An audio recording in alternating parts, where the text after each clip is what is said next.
खाडू नगरी के निर्जन रास्तों के बीचों बीच एक ऐसा शिव मंदिर स्थित है जिसकी चर्चा लोग धीमी आवाजों में करते हैं, जैसे उसका नाम भर लेने से कोई अनदेखी शक्ति जाग उठेगी।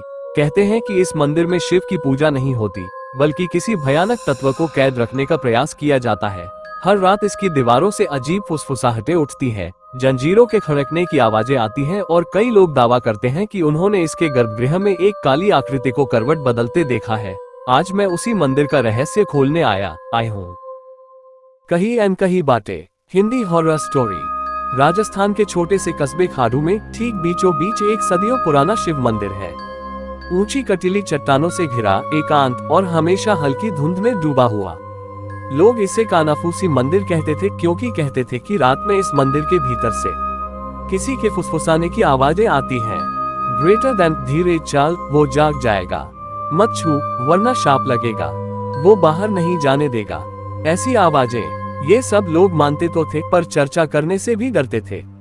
मगर मेरे मन में सवाल और जिज्ञासा दोनों लगातार बढ़ रहे थे। मैं एक YouTube एक्सप्लोरर हूँ, हॉन्टेड प्लेसेस पर वीडियो बनाती हूँ। जब मुझे खाडू नगरी के इस मंदिर की कहानियां मिली तो मैंने तुरंत वहां जाने का फैसला किया। मैं शाम के समय खाडू पहुंची। ढलता सूरज सुनहरी रेत पर लंबी परछाइयां डाल रहा था। मंदिर जैसे जैसे पास आता जा रहा था, हवा भारी होती जा रही थी, ठंडी, बासी और किसी पुराने घाव जैसी। मंदिर के प्रवेश द्वार पर 12 फीट ऊंची शिव प्रतिमा खड़ी थी, पर मुस्कुराती नहीं। उसका चेहरा भयावह रूप से कठोर था और उसके ठीक नीचे लिखा था, प्रवेश वर्जित। ये देवालय नहीं, दहलीज है। दहलीज किसकी? मैंने कैमरा ऑन किया और अंदर बढ़ गई। मंदिर के भीतर घुप अंधेरा था।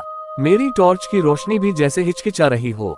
भीतर कई छोटे छोटे कक्ष थे, जिनमें जलते दीपक पूरी तरह बुझ चुके थे, पर फिर भी सुलगने की महक आ रही थी, जैसे अभी अभी कोई यहाँ पूजा करके गया हो।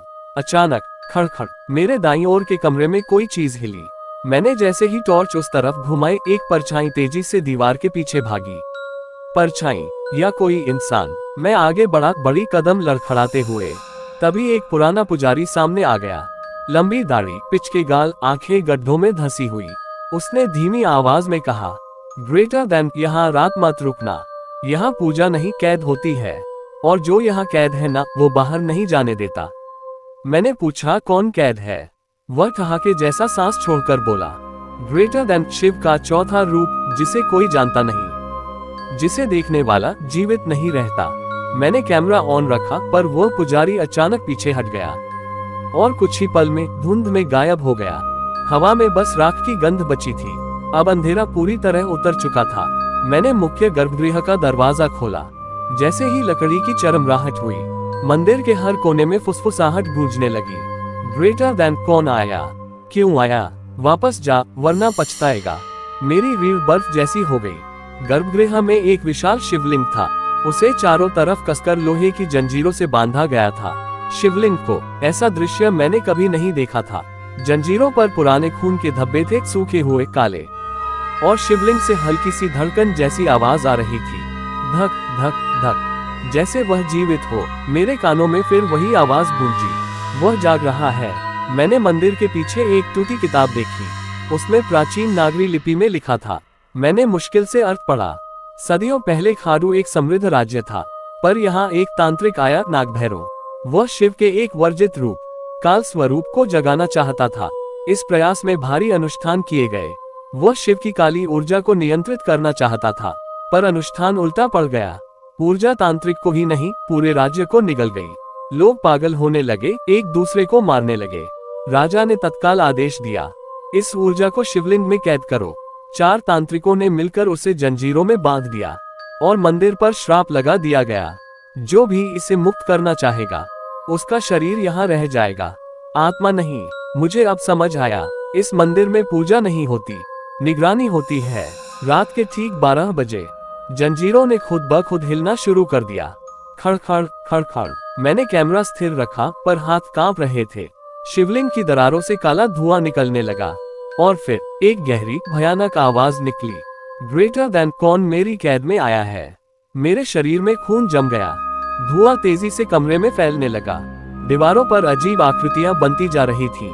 मेरी टॉर्च फड़कने लगी। अचानक दरवाजा बंद, जोर से धड़ाम। अब मैं अंदर फंस चुकी था।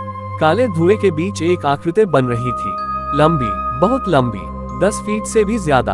आंखें अग्नि जैसी लाल, चेहरा अस्पष्ट, जैसे कई चेहरों का मिला जुला एक भयानक रूप। वह धीरे धीरे मेरी ओर बढ़ी। मैंने कैमरा उसकी ओर किया और तभी उसने एक झटके में पूरा कैमरा अपनी ओर खींच लिया। लेकिन कैमरा गिरने से पहले मैंने उसकी आवाज सुनी, ग्रेटर देन तू नहीं बचेगा। ये कथा यही समाप्त होती है।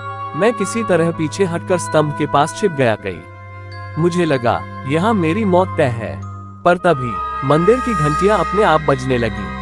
टन टन टन टन, परछाई चिल्लाए, दहाड़ जैसे। ग्रेटर देन नहीं। वह पीछे हटने लगी। घंटियों का शोर बढ़ता गया। दीपक अपने आप जल उठे। दीवारें कांपने लगीं। मैंने देखा, द्वार पर वही बूढ़ा पुजारी खड़ा था, पर इस बार वह बूढ़ा नहीं लग रहा था।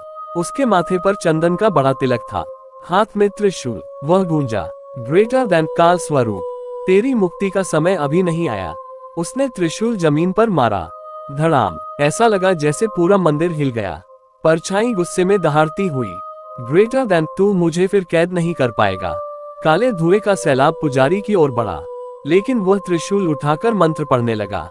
मंत्रों की आवाज तेज होती गई और अचानक शिवलिंग से प्रकाश निकलकर पूरे गर्भगृह में फैल गया। चमकदार तेज सफेद रोशनी। परछाई चीखती रही, ग्रेटर देन आह, और वह वापस शिवलिंग के भीतर समाने लगी। जंजीरें अपने आप कसती गईं। मंदिर शांत हो गया। मैं जमीन पर गिर पड़ी बेहोशी जैसी हालत में। सुबह जब मेरी आंख खुली, मंदिर शांत था। धूप की हल्की किरणें दरवाजे से अंदर आ रही थीं, पर आसपास कोई नहीं था। मैं बाहर भागी, पर गांव वालों ने मुझे देखकर कहा, ग्रेटर देन आप किससे बात कर रहे थे? यहाँ 50 साल से कोई पुजारी नहीं। जो आखिरी पुजारी था वह 1974 में इसी मंदिर में मारा गया था। मेरी सांसें अटक गईं। क्या? वे बोले, ग्रेटर देन वही अंतिम व्यक्ति था जिसने काल स्वरूप को कैद करने की कसम खाई थी। मुझे याद आया, कल रात का पुजारी, क्या वह अपनी मृत्यु के बाद भी यही काम कर रहा है? गांव वाले आगे बोले, ग्रेटर देन हर रात उसकी आत्मा मंदिर की रखवाली करती है।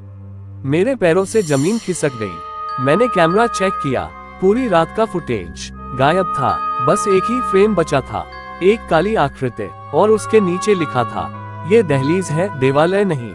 अगली सुबह मैंने अपने लैपटॉप को चालू किया और जैसे ही डेस्कटॉप खुला, मुझे एक नया फोल्डर दिखाई दिया, KHADUTEMPLENIGHT। ये नाम मैंने नहीं रखा था। फोल्डर खोलते ही दिल दहला देने वाली बात सामने आई, उस रात का कैमरा फुटेज जो